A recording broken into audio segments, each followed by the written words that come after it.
আমি ডাক্তার আলিম আল রাজি খান, assistant professor plastic surgery. আমি আজকে কথা বলবো ডিভাইস সার্কামসিশন নিয়ে। সার্কামসিশন অর্থাৎ খাতনা, এটা মুসলমান পুরুষের জন্য একটা সুন্নত। এছাড়াও পৃথিবীর অন্য ধর্মে এই খাতনার প্রচলন আছে। ধর্মীয় কারণ ছাড়াও কিছু শারীরবৃত্তীয় সমস্যার জন্যও সার্কামসিশন করতে হয়। আমাদের দেশে খাতনাটা ঐতিহ্যগতভাবে হাজামরা করত। চিকিৎসা বিজ্ঞানের ব্যাপক প্রসারের পাশাপাশি একটা সময় এসে এই খাতনাটা সার্জনরা করা শুরু করেন এবং এখন এটা সার্জনদের জন্য একটা খুব বহুলভাবে প্রচলিত সার্জিক্যাল প্রসিডিউর। এই সার্জিক্যাল প্রসিডিউরটা সাধারণত স্কুলে যাওয়ার আগের বয়সের বাচ্চাদের মধ্যে করা হয়।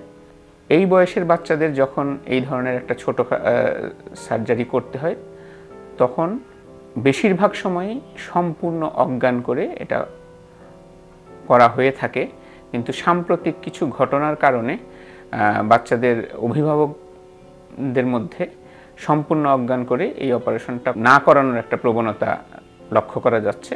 তারা আসলে শঙ্কিত থাকেন যে অজ্ঞান করলে বাচ্চার জ্ঞান ফিরবে কিনা এই জাতীয়। তো এই ক্ষেত্রে শুধু ওই জায়গাটুকু অবশ করে, অর্থাৎ স্থানীয়ভাবে অবশ করে এই অপারেশনটি এখন করার একটা প্রচলন এসছে।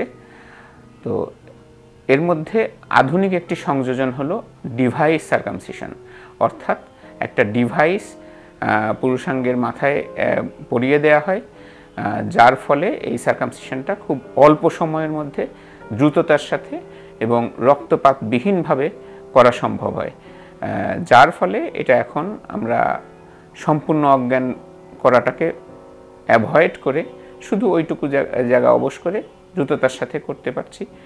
আর এই ডিভাইস সার্কামসিশনের একটা বড় সুবিধা হলো যে সার্কামসিশনের পরবর্তীতে পরের দিন থেকেই বাচ্চা স্বাভাবিক জামাকাপড় পরে স্বাভাবিক চলাফেরা করতে পারে, তার ব্যথা খুব একটা থাকে না এবং যেহেতু রক্তপাতবিহীন পরবর্তী সমস্যাগুলোও খুব একটা হয় না। সাধারণত 6 থেকে 7 দিনের মাথায় এই ডিভাইসটা খুলে দিলে পরে একেবারেই স্বাভাবিক জীবনযাপন করতে পারে। ট্র্যাডিশনালি আমরা যেভাবে সার্কামসিশনটা করতাম তার সাথে এর কোনো পার্থক্যই নেই, বরং এটা আরও উন্নত এবং খুব দ্রুততার সাথে সম্পন্ন করা যায় এরকম একটা প্রসিডিউর। এই প্রসিডিউরটা এখন আমরা হরহামেশাই সিটি হাসপাতালে করছি। আপনাদের স্বাস্থ্য বিষয়ে সচেতন করার জন্যই আমাদের এই আয়োজন। তাই প্রতিনিয়ত স্বাস্থ্য বিষয়ে বিভিন্ন টিপস পেতে আমাদের চ্যানেলটি সাবস্ক্রাইব করুন এবং বেশি বেশি লাইক ও শেয়ারের মাধ্যমে সবাইকে আমাদের সঙ্গে সংযুক্ত হবার সুযোগ করে দিন। ডায়াবেটিস চিকিৎসায় 3D বলে একটি কথা প্রচলিত আছে। এই 3D কি? এই 3D হচ্ছে ডিসিপ্লিন, ড্রাগ এবং ডায়েট।